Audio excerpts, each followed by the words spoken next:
Halo guys, jumpa lagi di channel saya Jamie Swillow. Untuk konten kali ini kita tidak akan menampilkan konten-konten parodi ya guys ya. Tapi kita akan berbicara mengenai 3 orang capres dan cawapres gagal.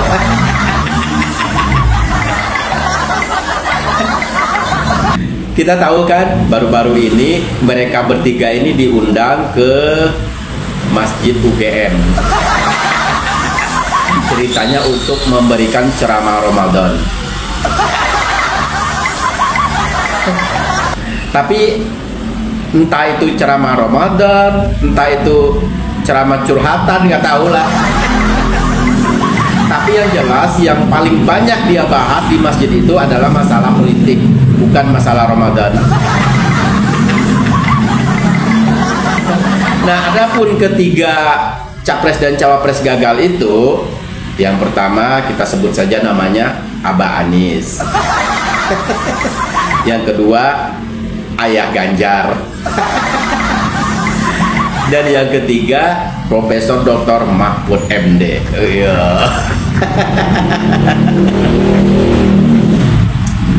Kita mulai dari yang pertama dulu, yaitu Abah Anies.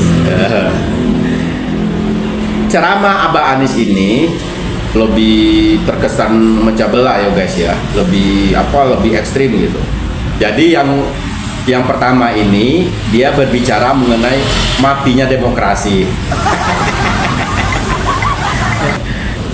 Dia katakan untuk mematikan demokrasi ada 3 cara katanya. Yang pertama, rubah aturan main. Terus yang kedua, singkirkan lawan dari pertandingan. Nah, lalu yang ketiga, kuasai wasit, katanya begitu. Saya tahu tujuan dia tuh menyindir pemerintah waktu itu. Adapun pemerintah waktu itu adalah Pak Jokowi yang pernah mengangkat derajat dia, menjadikan dia itu sebagai menteri, walaupun nggak bertahan lama.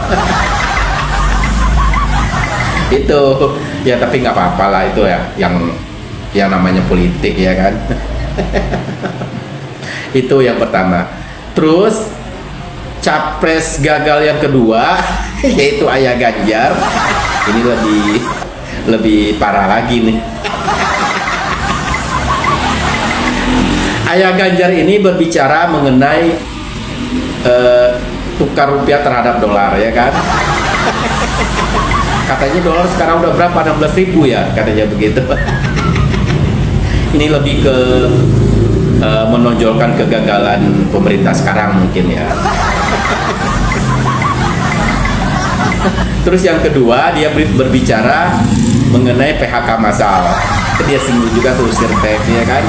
Terus apalagi masalah di pabrik makanan apalah gitu.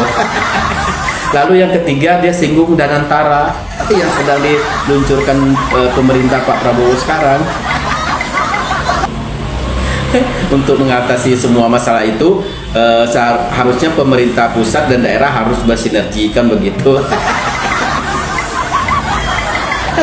Lucu nih Ayah Ganjar ini, dia lupa dulu waktu jadi gubernur Jawa Tengah itu. Ya bisa dilihat lah, kinerja dia tuh bisa dilihat. Coba aja mana provinsi yang termiskin waktu itu ya kan.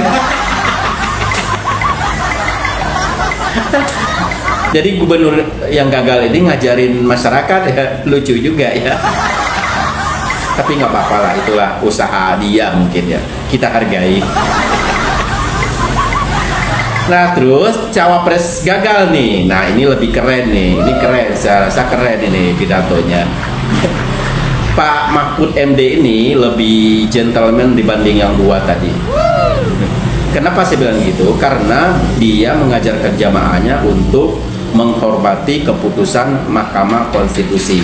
Jadi capres dan cawapres yang terpilih itu telah diputuskan oleh MK. Nah itu harus kita hormati kan begitu.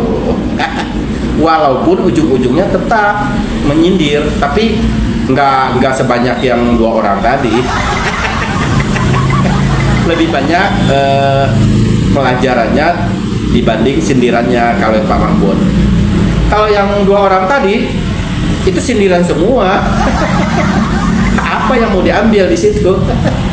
Tapi kalau Pak Mahfud ini lebih banyak pelajaran politiknya dibanding sindiran-sindiran terhadap pemerintah sekarang.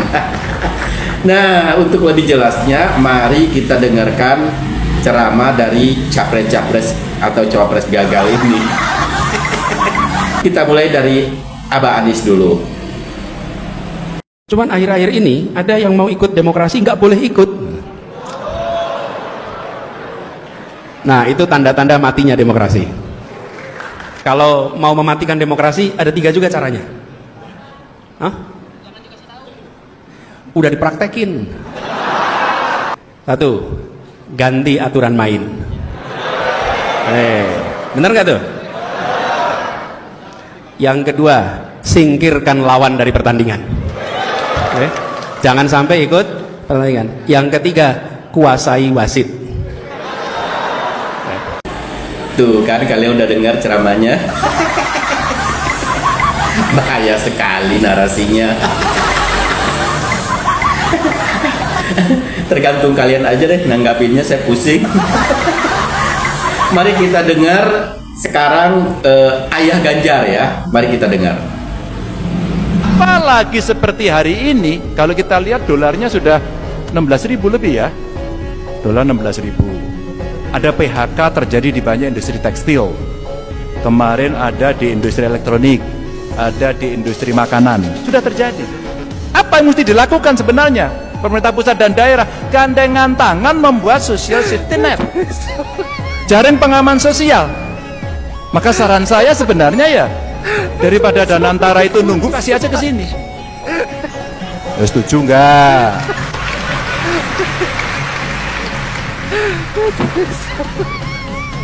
Ceramah di masjid kok ditepui. Ya dah. Yang tepuk juga nggak dapat sepeda loh ini. Tuh, lebih parah kan?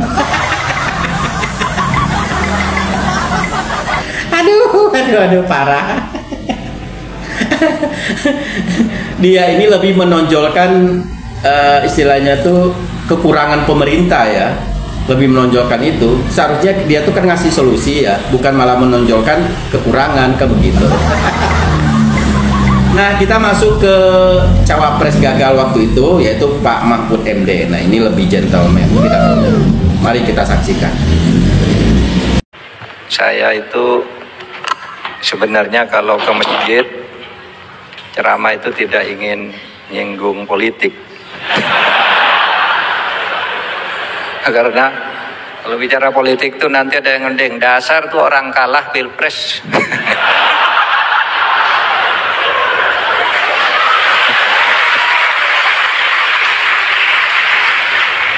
Itu suara kelompok 16%.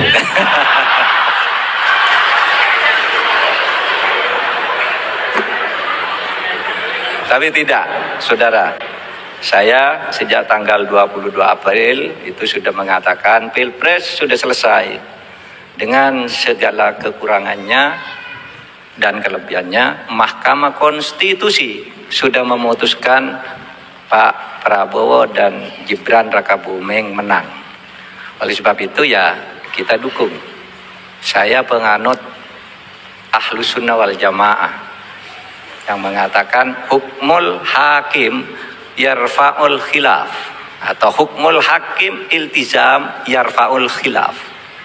Keputusan hakim itu mengikat dan menghentikan semua pertengkaran. Sebab itu tanggal 22 April MK mengatakan Prabowo ya sudah, silakan jalan. Kita akan mengikuti apapun yang diputuskan sejauh tidak melanggar hukum, ya, kebijakan pemerintah itu silahkan. Nah, sehingga ketika saya menjawab ini semua politis semuanya pertanyaannya, supaya dalam konteks ilmiah, objektif, rasional saja, gitu. Dengan catatan apapun yang dilakukan oleh pemerintah itu begini, saudara, pemilu itu untuk memilih pemerintah. Nah, pemerintah, orang atau pihak yang menang itu mempunyai kekuasaan dan kewenangan untuk membuat keputusan yang harus diikuti dalam kerangka konstitusi. Oleh sebab itu apapun putusannya kita setuju, tidak setuju harus ikuti. Misalnya pemerintah menentukan tarif pajak sekian gitu, ya harus diikuti. Kok begitu Pak? Dia yang menang pemilu. Itu saudara tidak mau, wah saya tidak mau pajak, saudara bisa ditangkap melanggar hukum. Sudah ketentuan pajaknya begini ditetapkan oleh kelompok pemerintah yang menang, ya sudah ikuti. Oleh sebab itu kalau ingin tidak diperlakukan sewenang-wenang, pilihlah pemerintah yang adil.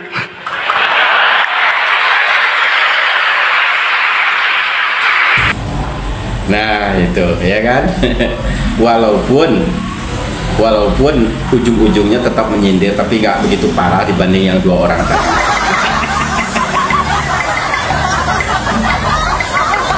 Oke teman-teman, sekian dulu video dari saya. Silakan Anda menilainya dari masing-masing pidato Capres dan Cawapres gagal ini. Silakan tulis di kolom komentar.